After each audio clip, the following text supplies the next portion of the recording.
Hello, it's Irene. Hi, welcome back in this little chatty video. I'm an international student studying at the University of Amsterdam, specifically Amsterdam University College, which is like a joint program of in UvA, like the University of Amsterdam, and PU, which is Vrije Universiteit. Don't I'm not trying to have like a nice pronunciation, but I'm like declaring very openly that my Dutch is not really going well, or we're getting there. So it's a very random time in a very random moment of the week, because this week was like just a week after the holidays. So I stayed in Amsterdam until like Friday, and then Friday actually like took a train and went to France. So during that time, which everybody was here, everybody was available, I could actually finally get to hang out with people that I hadn't seen in a while, or just people that I knew from classes or like knew from like the communities, but um, with whom I never really got the chance to kind of really engage, and maybe would need just on occasion to spend time together in a more relaxed kind of setting. So that was the case, and I really, really enjoy that. I think I just really missed having the kind of freedom to reach out to people and spend a bit more time and feel like we're all a bit more available. So that was like a thing. And then I left Amsterdam on a kind of sunny day, and it really felt like a crime. But in my head, it was like, still, I'm going to Paris, it's going to be fine, it's going to be nice and exciting, which it was. I mean, I'm not claiming that it was not. And the weather in Paris was also kind of really good, it was very warm. So I think I got the best from both worlds. I got back to Amsterdam. I spent like the day after just trying to kind of adjust back to the rhythm. The first 2 months of university had been so intense.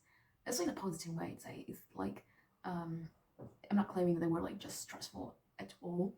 They were actually very fulfilling, but they were a lot of like new stimuli and exciting fun activities coming and projects and plans even for the future, actually, like a lot being projected like on me and on the upcoming time. And with the break, I think I went a bit more back to what I was used to doing before. So different timetables, different settings, and a routine with my host family, which was completely different. And so it really created kind of a clear cut in between the two approaches to my day-to-day life. And I think what should be done at this stage is just kind of be able to kind of compact the two and be like, okay, I have these habits of mine and I have these new things coming. So how do I kind of get the two to kind of resonate together so that I don't feel like anytime I'm out of my apartment, out of the city, out of like university, I'm like lost. But yeah, I don't know. I didn't want to make it too dramatic, even though in my head I was being quite dramatic these days. It was like, wait, this is my life, and like wondering how everything is like different, etc. But I think I just need to take it with like a very positive, from like a very positive angle. And I'm really also quite excited because next week I'm gonna have a dinner with a friend of mine from university that I never really kind of got to talk to quite well, and she invited me over to her place very randomly, and I love that. And I felt so kind of just pleased that she wanted to have like a little bonding time.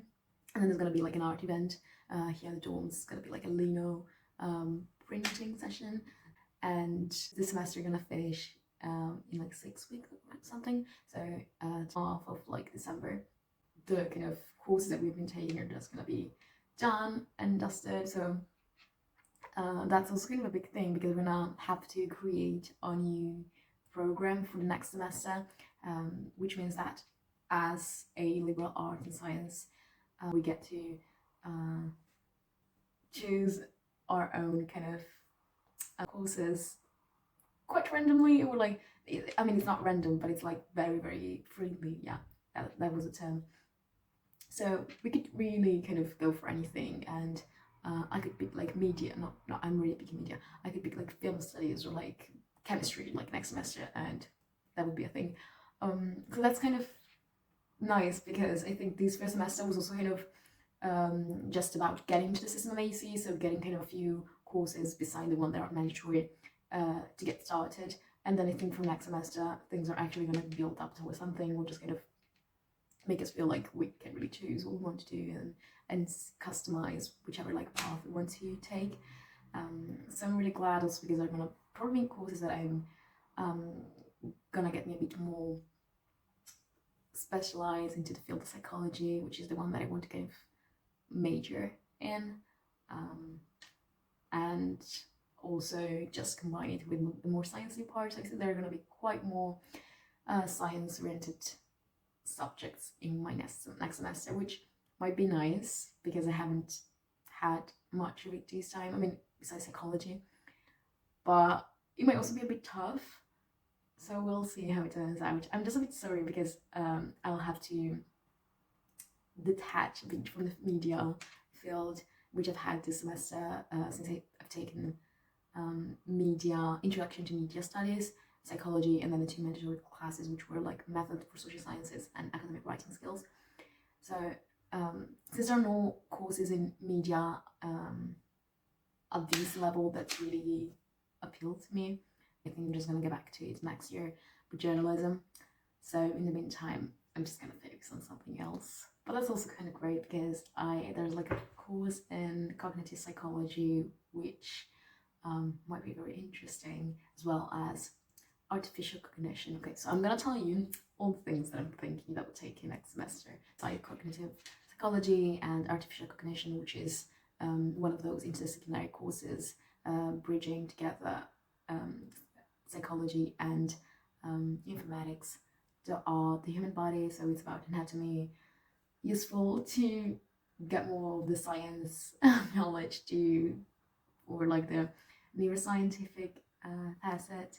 And then I have to take logic, information, and argumentation, which is a mandatory course, and it's about like logical thinking. And I don't know, I'm a bit concerned with that course because I think it doesn't really have a positive reputation among like people that you see, and I know people that took it, they are taking it from like my year, and they're kind of either struggling with it, either like not really making sense of what's going on. So I think it's all about really getting into the mindset as soon as possible, and then just kind of diving deeper with that foundation. I mean, I think it's like that goes for anything really. So besides that, I would have loved to take a course in linguistics, but unfortunately, I already have like too many courses that I'm like taking, so I don't think I'm gonna take an extra one, just because I feel like those courses might be a bit intense already. So yeah, we'll see. In any case, on Monday I'm also talking to my tutor, so we're probably gonna discuss my future plan together and see whether that makes sense. Actually, I don't know what to tell her exactly. I just want some like external eye, like an adult eye, checking on me and like having them extra kind of reassurance that somebody kind of understand what is going on in my mind in terms of like decision, because yeah, it's nice to have the freedom and like autonomy to do things for myself, but then I don't want to realize that maybe some of the things could have been done better, or like I didn't really consider certain aspects. So I think that I really like about AEC is that it's very straightforward with the kind of communication. Like I think the website is quite well designed, because I think when I was like going through university websites when I had to choose a university I wanted to apply for, AEC really gave me kind of an idea of what it was offering and what I could get from it. And I couldn't find something equally just clear in other websites. You know, the university website is somewhat pretty bad. I don't know, they have like this very old looking interface, which, I mean, again, you don't judge a book by its cover, but it just makes it a bit unpleasant whenever you're like going through it to get information. And so whenever I have to just select a course and also make sense in which track it belongs to, there's like this kind of nice chart that basically summarizes all tracks in all majors, and also the possibility to have like courses that belong to multiple tracks. So if I ever want to fulfill my science requirements, let's say, I could still take a course that for also in social science track, but it has this kind of double value just because it's like interdisciplinary, and so it's considered equally valuable for social sciences and sciences, and so it can still kind of allow me to build up to a specific kind of course in social sciences, but it's going to help me also to get the requirements for graduation. And so yeah, that's a bit kind of the thing that are kind of going on at the moment, that are kind of relevant to what I've been doing and what AUC students are thinking about at the moment. So I hope I'm gonna get back to doing some other more specific videos to like explain certain like other topics soon. It's true that it was kind of an hectic time, so I couldn't really kind of really focus on that too much, but yeah, it's gonna probably come soon. So thank you very much for following this whole conversation, and hope to see you soon. Bye!